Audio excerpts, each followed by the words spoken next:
Herzlich willkommen, liebe Zuschauer. Wir wollen heute über die Wüste reden und beziehungsweise darüber, wie man sie grün macht. Und dazu habe ich einen Spezialisten hier, Majid Abdelaziz. Herzlich willkommen. Danke. Sie machen in Nordafrika, Algerien und so weiter große Projekte, um die Wüsten eben zu bewässern, aber eben nicht mit herkömmlicher Technik, sondern es geht um Wilhelm Reich und um Energien, Orgon und so weiter. Erzählen Sie einfach erstmal, wie sind Sie da hingekommen und was passierte?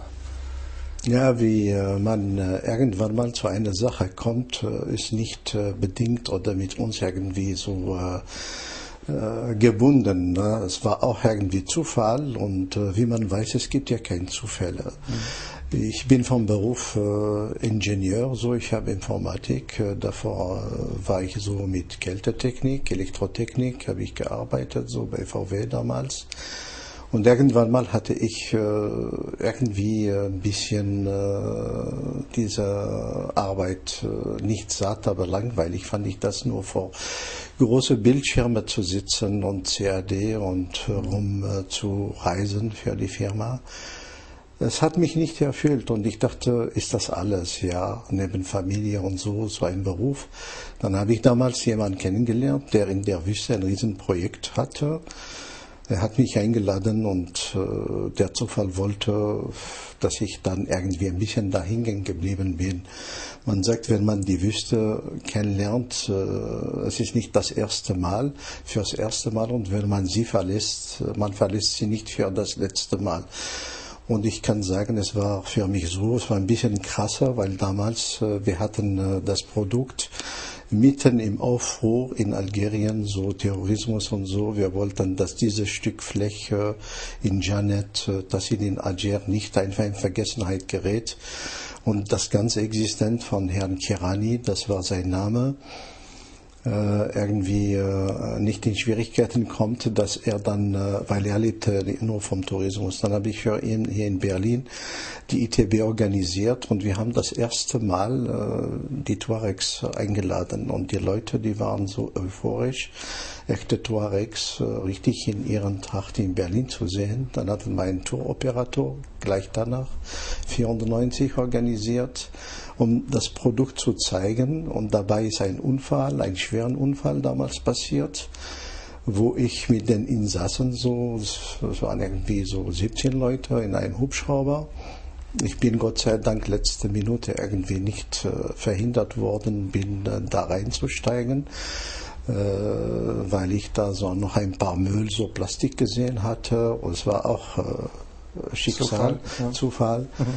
Und dieser Hubschrauber ist dann abgestürzt, die sind alle gestorben und ich bin als Einzige, dann habe ich überlebt und ich war sehr traurig, ich stand unter Schock. Dann damals kam so ein Tuareg auf mich und sagt, ja, Sie sind nicht gestorben, weil die Wüste Sie noch braucht. Ich habe gesagt, okay, aber die Wüste, ich will nicht nochmal. Und gleich danach, weil ich eine gute Freundin, die für uns in Berlin so ein Riesenbild gemalt hatte, für die ITB, so Wüste Kamele, die hieß Alfrun. Und als Dankeschön, ich wollte sie mitnehmen. Und sie ist da auch gestorben, weil sie immer in meiner Nähe saß. Und ihr Freund hier, Ingo, er ist Physiotherapeut, lebt immer noch in Berlin, haben wir uns dann gegenseitig getröstet. Und einmal war ich bei ihm und irgendwie wollte er raus. Er sagt, komm mit, ich gehe auf eine Veranstaltung. Damals er auf diese Trip da, so Esoterik, so Babaji, Bhagwan, Yoga. Ich komme mit. Und das war an dem Abend eine Veranstaltung an der FAW in Berlin bei Bernd Senf. Wir kamen da rein, wir haben uns da hingesessen und da ging es um Wilhelm Reich und es ging dann um diese Orgonoperation, wo es dann mit Regen zu tun hatte. Ich saß da und irgendwie hat es auf mich gewirkt einfach. Ich konnte nicht genug kriegen von diesem Stoff und ich war erstaunt. Die erste Frage, die ich mir gestellt habe, ich mir gedacht, aha, wenn es sowas gibt. Und das ist jetzt 52 gewesen in Arizona. Und diese Probleme gibt es jetzt weltweit. Es gibt Also eine Methode, die das, Regeln was macht. Wilhelm Reich da gemacht hat, ja. Und warum wendet man das nicht, ja? Ich habe versucht, einen Kontakt zu Bernd Senf, der war sehr nett und so, und der hat mir sein Staunen. Er hat mir erzählt, dass Wilhelm Reich sogar wegen so einer Kiste, die er damals gebaut hat, Orgonkiste, ins Gefängnis gesteckt worden ist. Der Akkumulator, ja. Diesen Akkumulator. Und diesen Akkumulator war harmlos, aber man hat ihn wirklich deswegen ins Gefängnis gesteckt, wo er nie lebendig rausgekommen ist. Er ist dann 57 gestorben, seine Schriften wurden dann verbrannt, verboten. Ja. Ich kam vom Staunen nicht. Und wenn man zu so einer Reihe von Bernd Senf geht, es geht ja nicht nur um Wilhelm Reich, es geht um Lakowski, es geht um Schauberger, es geht um Priori, es geht um Silvio Gesell, Geld. Das heißt, es waren für mich so viele Sachen, die neu waren, die mich dann so berührt haben, ganz tief. Ich dachte, es kann ja nicht sein, dass diese Menschen gelebt haben. Besonders bei Tesla habe ich richtig sehr stark gespürt, weil ich von der Elektrotechnik sozusagen kam und ich habe im Gymnasium, kann mich noch erinnern, ich saß in einem Raum, La Cour d'études, so abends, wo wir dann uns hinsetzen. Wir hatten gerade so über Stator, über diese Wicklungen und so diese Bobinen, haben wir das genannt. Und in dem Atelier, so wo wir diese Sachen hatten, so eine Art Werkstatt, hatte ich so ein bisschen Kupfer, hatte ich so einen Stator mitgehen lassen und dann saß ich da, habe ich das gewickelt, habe ich eine Batterie und ich hörte mich schreien, es dreht sich, und alle kamen auf mich zu und sagten, ja, das ist wahr, weil wir haben die Theorie gehört, wir dachten, naja, es geht, aber dann hat mich das berührt und dann dachte ich, naja, das ist ja wie damals. Wieso so ein Mensch wie Wilhelm Reich, der so eine Methode hat, und es bleibt einfach so stecken. Was steckt dahinter? Was ist das für eine Welt, wo wir leben? Alle erzählen, wir wollen das Beste und sowas, aber irgendwie stimmt ja irgendwas. Haben wir es da mit einer etablierten Wissenschaft zu tun? Ja, die Physik, die sagt, so ist es und es gibt so und so physikalische Gesetze und diese Dinge widersprechen den Gesetzen, dass sie sagen, das kann nicht sein, oder was passierte? Ja, wenn man Wilhelm Reich betrachtet, muss ich sagen, es gibt verschiedene Wege, also daran zu gehen. Das erste, was man mit Wilhelm Reich in Verbindung bringt und negativ ist die Sexualität, die freie Sexualität. An sich, ich müsste sagen, ich muss zurückholen, meine erste Begegnung mit Wilhelm Reich war 1972 in Amberg. Da hatte ich Deutsch gelernt im Goethe-Institut in Freiburg. Bin ich nach Amberg und ich war Praktikant bei Siemens.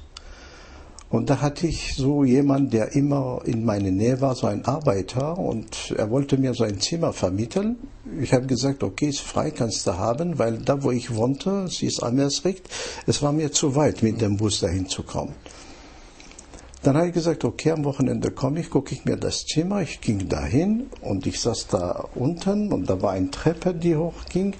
Und plötzlich sah ich, so ein Mädchen kam runter, splitternackt einfach so, seine Tochter. Und dann, er sagt, gucken Sie nicht dahin. Er sagt, ich habe nichts verstanden. Dann später kam noch jemand, ihr Bruder auch, splitternackt, Gerhard hieß der. Und dann die saßen da und die haben Frühstück mit uns genommen. Ich habe versucht, so normal zu sein. Das war meine erste Begegnung mit Wilhelm Reich. Dann haben wir angefangen zu reden, habe ich gesagt, naja, warum seid ihr so nackt? Hat er zu mir gesagt, hat mich angeguckt und gesagt, ob ich von Wilhelm Reich gehört habe. Das ist, was er predigt. Das war sehr negativ, muss ich sagen. Auch für mich damals war es so ein Schock. Ja, aber wenn man jetzt Wilhelm Reich anders sieht, die Orgonphysik oder die wissenschaftliche Komponente, wie ich die dann damals bei Bernd Senf erfahren habe, weil Bernd Senf hat eine Art, wirklich muss ich sagen, muss ich jedem empfehlen, auch seine Filme im Internet zu sehen, aufbauend, das heißt, es fängt von der Psychoanalyse, es fängt mit Freude, es geht dann zu dem Bion-Experiment, dann gibt es so Charakterpanzer, aber es ist nicht zufällig, wirklich. Man merkt, da ist ein roter Faden. Ein roter Faden. Und wenn man das als Ganzes nimmt, dann ergibt es einen Sinn einfach. Er hat auch so eine Art Mathematik sozusagen erfunden, wie er das erklärt, der Funktionalismus, wo er sagt, bei allem Unterschiede, wenn ich zum Beispiel Hass und Liebe sehe, da ist dieselbe Energie zugrunde. Und wenn man da noch tiefer geht, da kommt man sogar mit den hermetischen Gesetzen irgendwie in Berührung, so wie oben, so wie unten. Bei allen Unterschieden, was er zum Beispiel entdeckt hat bei der Bione, könnte man mit der Erde, also da haben wir diese Lovelock, die Gaia, das Gaia-Prinzip auch. Ja. Das hat auch Wilhelm Reich damals auch so erklärt. Wenn er bei der Bione gesehen hat, dieses blaue Effekt, also als Orgon, diese Energie, die er auch in seinen Orgonakkumulatoren entdeckt hat. Also im Grunde muss man erklären, es gibt in der totalen Dunkelheit leuchtet irgendetwas, obwohl es keine... Ja, und damals hat er sofort gesagt, das ist dieses Blaue des Himmels, was wir sehen, wenn wir die Erde wie eine Bione dann betrachten.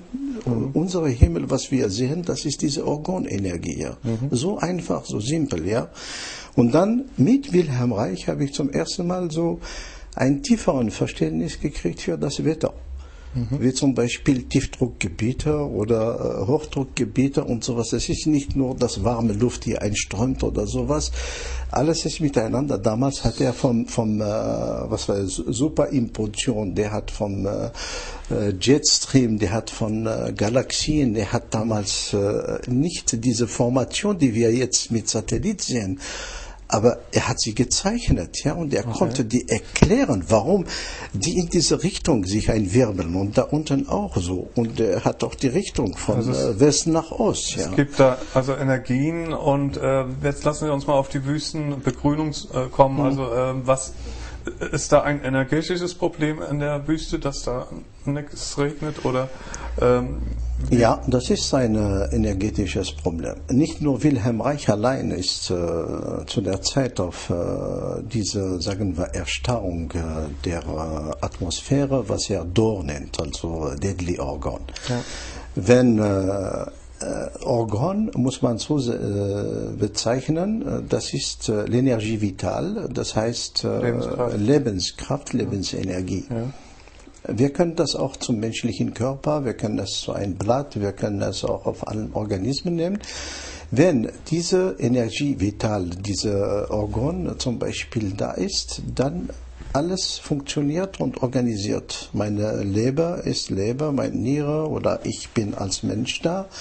Und wenn die verschwindet oder ist erstarrt, dann entsteht Krankheit. Was entsteht? Dann entsteht sozusagen Destruktion statt Organisation, dann zerbröselt alles. Das heißt in der Wüste, es ist bedingt an Radioaktivität, das weiß jeder zum Beispiel in Algerien. Die 60er Jahre, wo die Franzosen waren, die haben bei Reagan und so, die haben eine Operation Gerboise und andere Sachen gemacht, unterirdisch und oberirdische Atomversuche, da waren glaube ich 65. Und diese Energie ist bis heute noch zu spüren. Das heißt, wenn ich 2-3 Jahre arbeite, muss ich nochmal mit dem Cloudbuster das machen. Und das beseitigt das. Das ist jetzt interessant für Japan später. Ja. Genau, wäre ein wichtiges Thema. Okay. Naja, das ist aktuell. Aber nochmal jetzt auf die Energie in der Wüste. Kann man dann sagen, warum die da, also da fließt die Energie nicht oder was? Die Energie fließt nicht.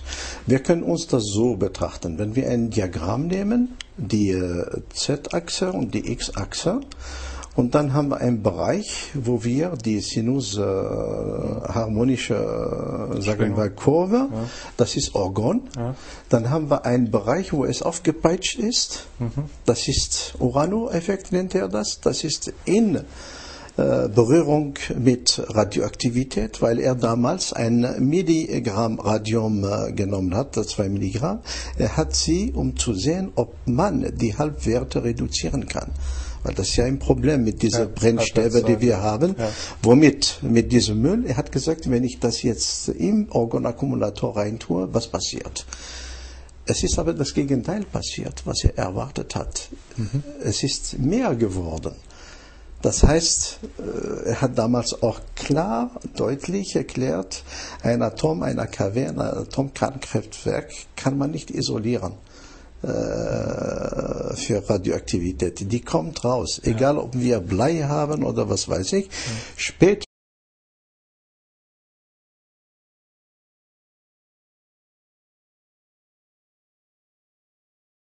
glaube ich, vor 5 Jahren haben die Franzosen zugegeben, dass in der Nähe von AKWs Waldsterben ist, was er damals schon gesehen hat, und viele Kinder haben Leukämie. Das ist auch so. Das heißt, es wird aufgepeitscht, das heißt, die Natur wird krank nach dieser Aufpeitschung und dann kommt eine Erstarrung. So, wenn die Kurve nicht mehr funktioniert, eine gerade Linie. Das ist DOR, Deadly Organ. Also Organ, Uranor ist Organ antinuklear, das heißt in Verbindung mit Radioaktivität, das gibt DOR dann, Erstarrung. Und wenn diese Erstarrung da ist, dann hat er bemerkt, die Steine, sogar in Maine, auf seinem Laboratorium, die sind schwarz gefärbt und die sind dann ins Zerbröseln gekommen. Aber er hat doch quasi erstmal, nachdem er diesen Cloudbuster gebaut hatte. Nicht danach. Weil Wilhelm Reich, deshalb habe ich vorhin gesagt, bei Wilhelm Reich, da ist ein roter Faden, da muss man viel wissen. Er hat nebenbei, als er gearbeitet hat, das ist ja so ein Genie von Wilhelm Reich, er hat wirklich Sexualität, er hat Psychologie, er hat Therapien, er hat Bioenergie.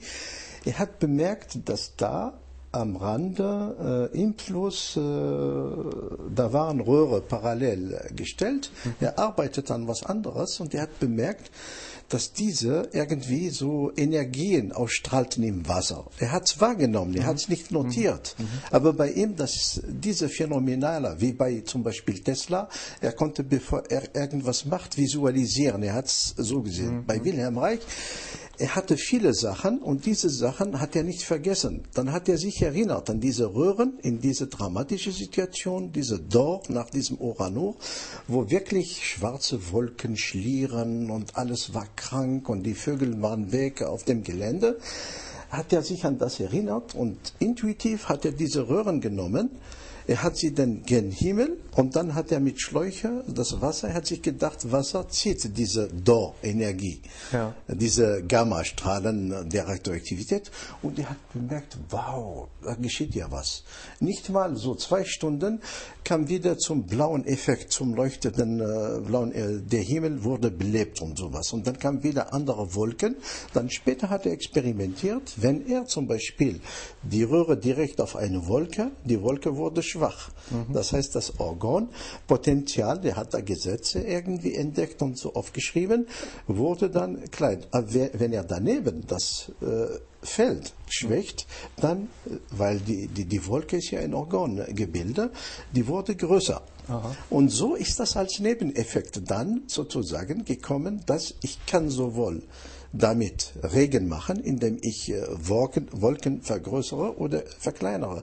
Aber der erste Schritt war, wie beseitige ich die Radioaktivität, die jetzt entstanden ist. Lassen Sie uns da später nochmal drauf kommen. Erstmal bei der Wüste, Sie haben ja das konkret angewendet. Machen Sie tatsächlich so, dass Sie quasi so einen Cloudbuster an den Himmel richten, um dann Wolken zu konzentrieren? Funktioniert das? Oder ja, das mache ich. Ich nenne allerdings nicht meine Methode Cloudbuster. Ich zerstöre keine Wolken. Was ich mache, ist Himmelsakupunktur. Oder ich nenne das ganze System integrale Umweltheilung. Feng Shui des Himmels. Bei mir, die Energie muss ins Fließen.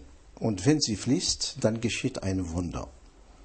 Wir haben jetzt ein Gebiet, Wüste, um das ein bisschen Chemie jetzt, damit man Wilhelm Reich so ein bisschen versteht. Wir haben H2O. 2 mal H, Sauerstoff und eine Molekül Sauerstoff. Wasserstoff, Sauerstoff, die kommen, das ist eine Wolke, in einem Gebiet, das ist hier Organ, die kommen in diesem Dor-Gebiet, wo es erstarrt ist, die zerbröselt. Was geschieht?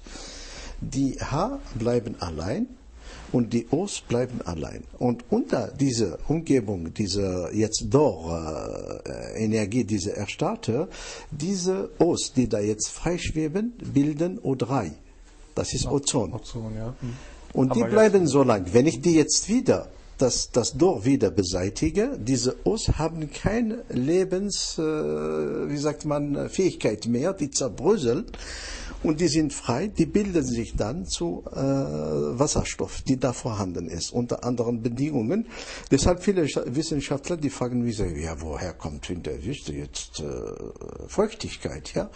Ja, das ist die Erklärung dafür, ja, und man sieht wirklich, da putsch, kommt eine Wolke aus dem Nichts und noch eine, man muss dann das ist ja das Können mit dem Gerät, wie man arbeitet, dass diese Wolken dann immer größer werden, das Potenzial wird größer und dann bis die Gegend dann ganz voll mit Wolken und dann kommt es zum Regen. In meinem Film kann man das sehen, also es gibt da viele Sachen, die ich damals da gefilmt habe, so in Realzeit, nicht so gut, ich bin kein Professioneller, aber ich denke, Leute, die diese Filme sehen, die können das verstehen, ja. Ja, sehr faszinierend. Und gibt es da noch weitere Sachen, die man machen kann, dass sie in der Wüste, wenn da jetzt nichts wächst und es regnet nur, passiert ja auch noch nichts.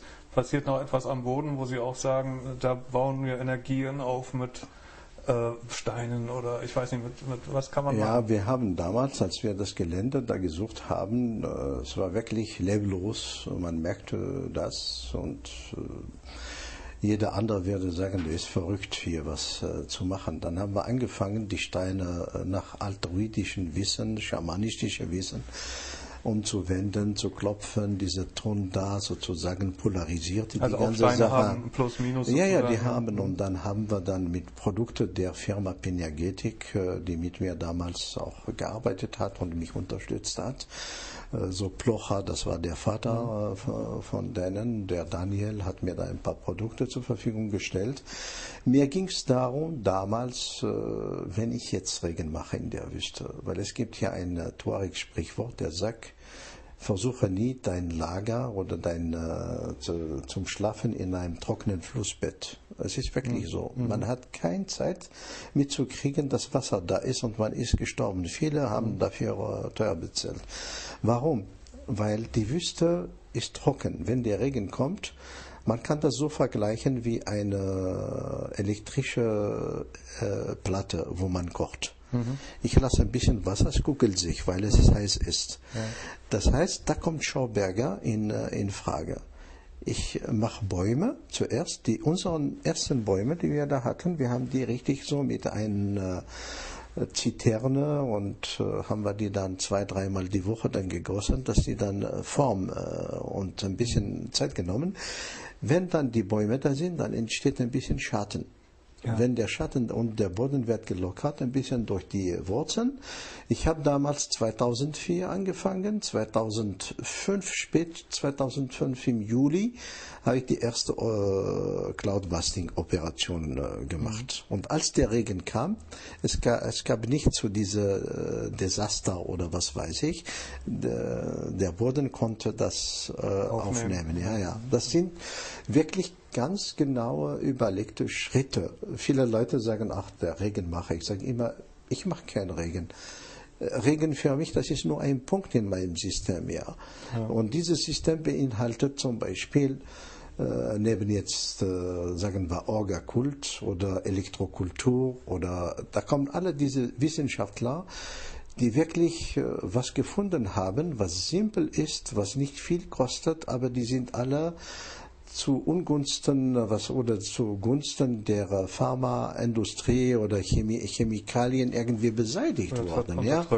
Ja, wenn man sieht zum Beispiel Cybergeige, kann man viel machen. Wenn man Agnihotra sieht, letztens hat jemand mich angeschrieben, also er hat gesagt, der macht der Gift da und die Asche tut er da drauf und Esoterik, hat keine Ahnung. Man muss auf dem Subatomaren irgendwie gehen, was da geschieht einfach mit den Schwingungen. Die ist aus der Wüste hier, weil die ist auf das ist die Hummel, die kommt bei mir auf der Homepage, wie kann sie fliegen und die normale Wissenschaft sagt, sie kann gar nicht fliegen, aber sie ist der Beweis. Ja, sie weiß es zum Glück nicht. Sie weiß es nicht. Jetzt hatten wir eben darüber gesprochen, dass Steine zum Beispiel Plus-Minus-Pol haben. Aber normalerweise kann man das nicht messen. Muss man da sensitiv sein, wenn man jetzt diese Arbeit macht mit den Energien?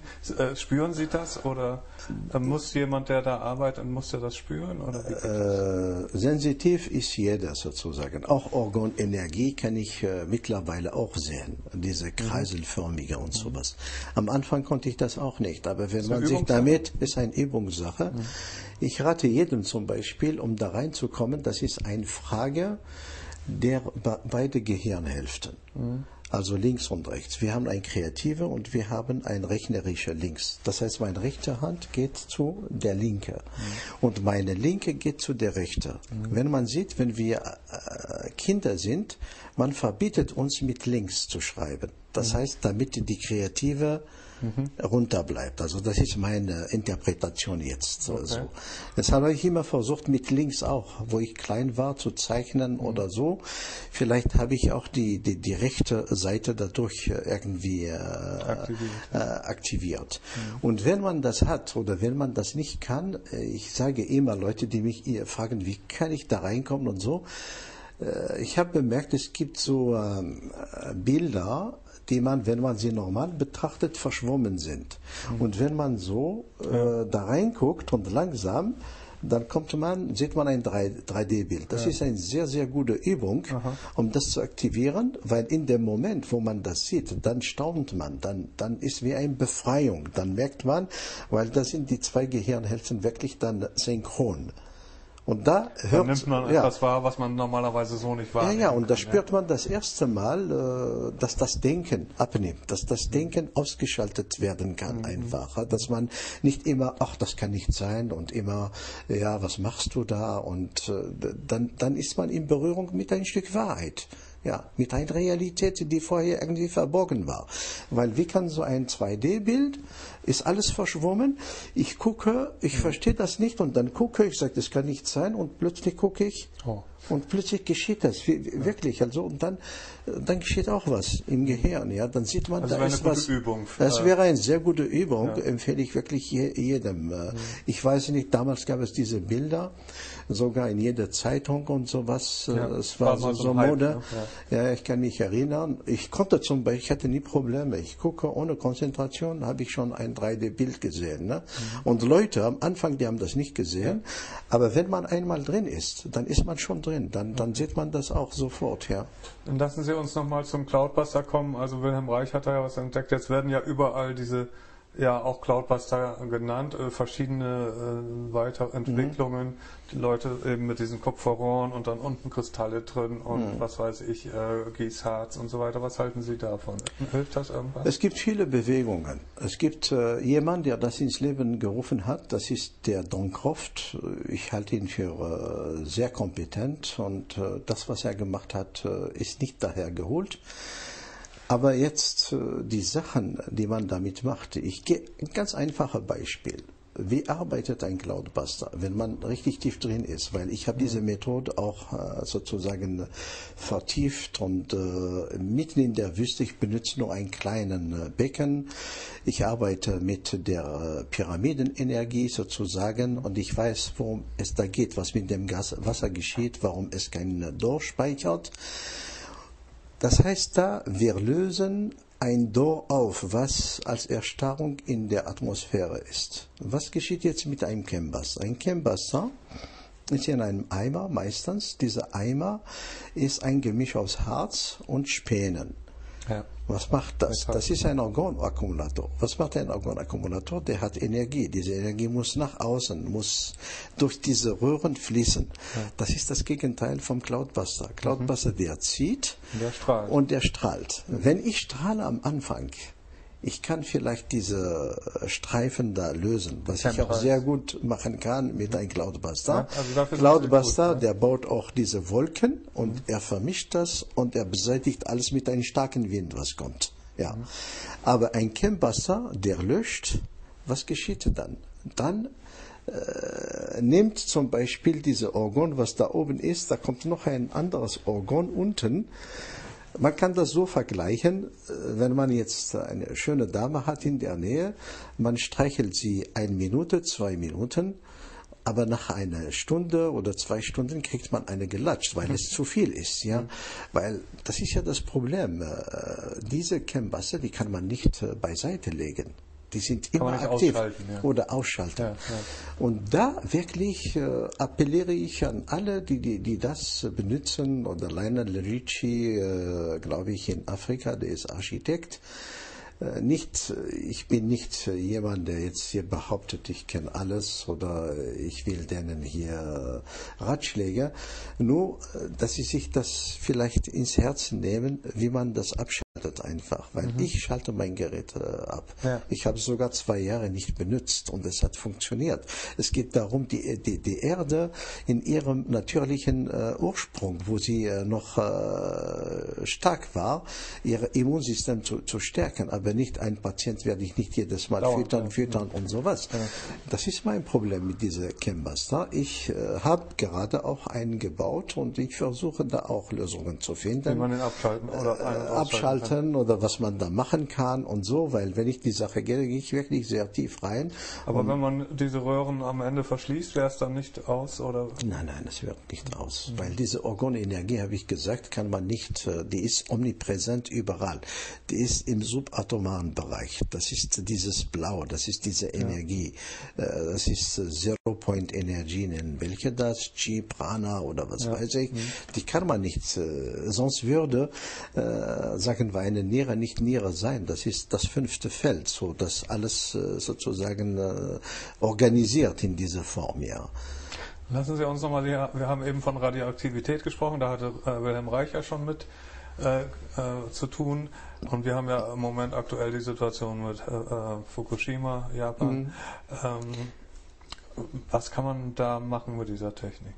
Also meiner Meinung nach meinen Erfahrungen in Algerien und damals auch Wilhelm Reich, man müsste jetzt wirklich, ist mein Rat, Cloudbuster benutzen, um wirklich diese Radioaktivität zu schwächen, um einen natürlichen Zyklus. Das Wichtigste ist diesen Uranus-Effekt, was so ein AKW irgendwie, wie nennt man das, GAU oder sowas passiert ist. Ja. Dieses, wie sagt man, richtig Aufpeitschen der Natur, bevor die ins Erstarrung und alles leblos und kaputt macht und die Menschen und Krebs und Leukämie, mit Cloudbuster zu arbeiten, weil Cloudbuster zieht das in eine andere Form in Wasser. Und ich habe auch durch meine Forschung in der Wüste, wie das Wasser auch dieses auch absorbiert und richtig nicht mehr vorhanden ist im Wasser. Das ist richtig, weil ich gieße ja meine Pflanzen in der Wüste mit dem Wasser, was ich da mache. Ja. Letztens war ich, vor einem Jahr waren wir da, wir kamen, da waren richtige Schlieren und so von Wolken, Wolken nenne ich die. Wir haben gearbeitet, nicht mal einen Tag, da waren wieder wunderbare Wolken und blauer Himmel. Und das Gute an dieser Sache ist, man merkt das sofort. Das ist eine andere Atmosphäre, ein anderer Wind, eine andere Qualität des Wetters. Ja, aber Radioaktivität, das ist auch etwas, wo wir denken, das kriegt man doch nicht so einfach weg. Könnten Sie in Japan helfen, wenn die Sie anfordern würden? Könnten Sie sagen, ich weiß nicht, ich würde gerne, ich werde nicht machen, ja. Ich werde mich jetzt nicht so in Gefahr begeben oder sowas, aber man kann dann in den Gegenden, in der Nähe, an der Peripherie anfangen zu arbeiten und dann langsam einfach das eindämmen, ja. Das ist dann nicht sozusagen zu eine Gefahr wird, ja. Wenn Wilhelm Reich das damals mit dieser Gammastrahlungen und sowas, der Beweis dafür ist, die Natur lebt wieder, ja. Das heißt, kommt wieder alles in Zirkulation und wird alles wieder irgendwie durch dieses Einwirbeln und Aufwirbeln und sowas und das Wetter dann, weil mit Wirbel wissen wir ja, wenn ich zum Beispiel etwas reinigen will, ich wirbel es einfach. Sieht man, wenn die Badewanne ausläuft und da ist irgendwie Dreck drin und wenn man jetzt nicht bewegt, dann bleibt der Dreck liegen, aber man braucht nur ein bisschen, das Wasser nur ein bisschen zu verwirbeln, dann wird es in dem Ausfluss quasi in der Mitte, der Dreck rausgeschwemmt. Der Schauberger Wirbel oder wie man das nennt. Ja, das ist mehrmals bewiesen und es gibt sogar, glaube ich, in der Schweiz Leute, die Kraftwerke im Moment bauen, so mit dieser Technik einfach. Weil diese Technik ist ja nicht so explosiv zu anderen wie das Rad. Die Kraft, das heißt die Geschwindigkeit haben wir außen, sehr schnell, und innen haben wir null. Das ist explosiv, aber implosiv ist, wir haben die Geschwindigkeit null außen, es wird langsam und es geht immer schnell nach innen. Das heißt, deshalb, das faszinieren dann diese Energien, je mehr wir die benutzen, umso mehr haben wir davon. Da gibt es also eine zusätzliche Kraft, die Physik eigentlich ignoriert, nämlich nicht die Zentrifugalkraft, sondern die Zentripedalkraft. Das heißt, wenn wir zum Beispiel in einem Teeglas jetzt die Teeblätter, wenn wir das umrühren, dann gehen die in die Mitte, nicht nach außen. In der Mitte, Das heißt, da ist eine Kraft am Wirken, die wir eigentlich weitgehend ignorieren. Und die ganze Wissenschaft müsste normalerweise umgeschrieben werden. Wir haben keine Erdattraktion, diese von Newton entdeckt. Nein, wir werden reingedruckt durch die Organenergie einfach. Nicht die Erde-Anziehungskraft gibt es nicht. Das ist ein anderes Phänomen, ja.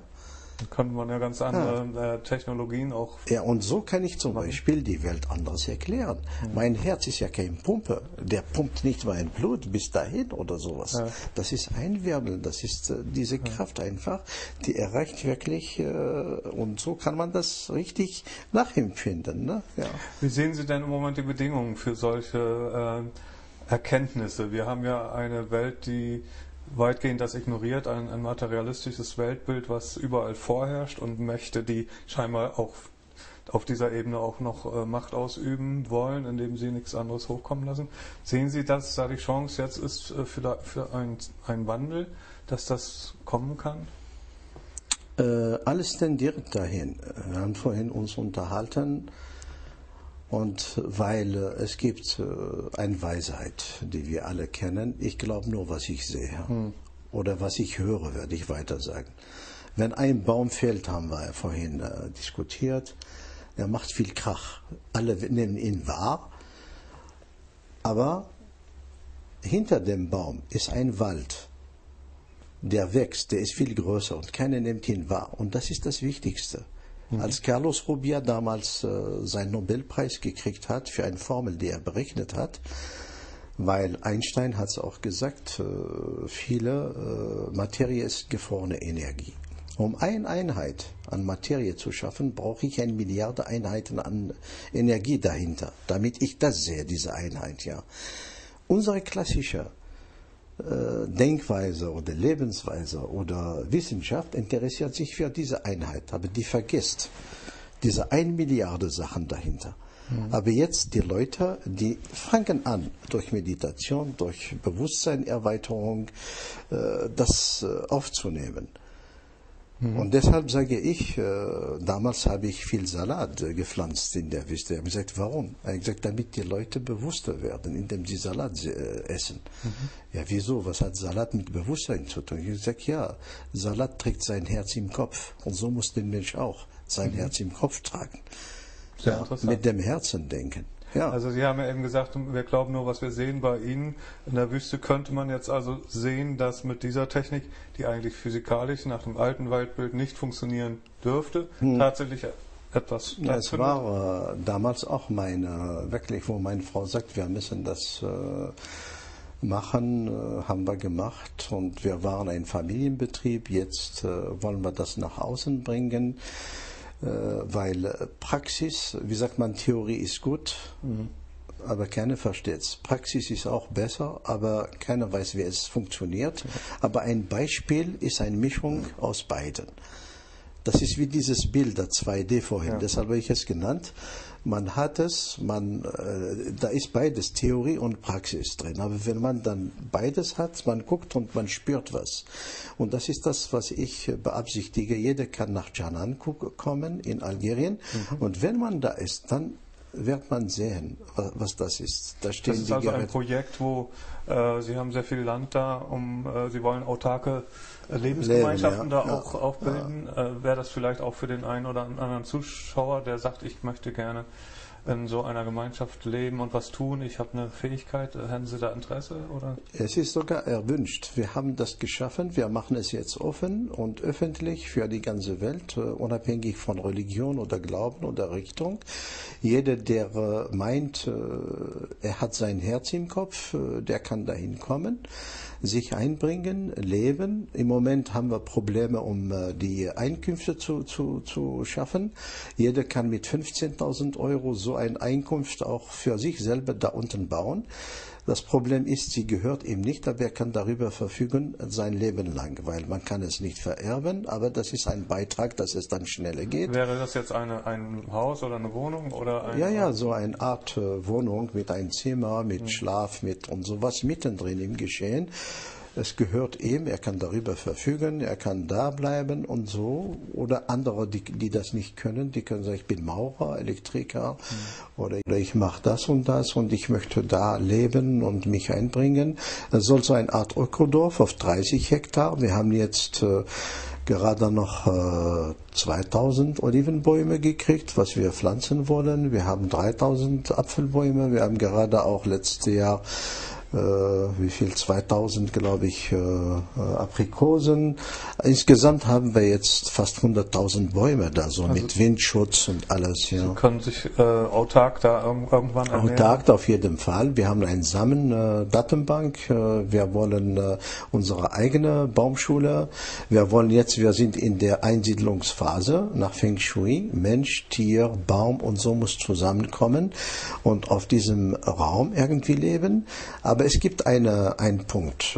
Ich stelle eine Bedingung für diese Leute, die da leben. Das heißt, ich habe wie bei Merlin eine riesen Tafelrunde. Die werden irgendwann mal da stehen.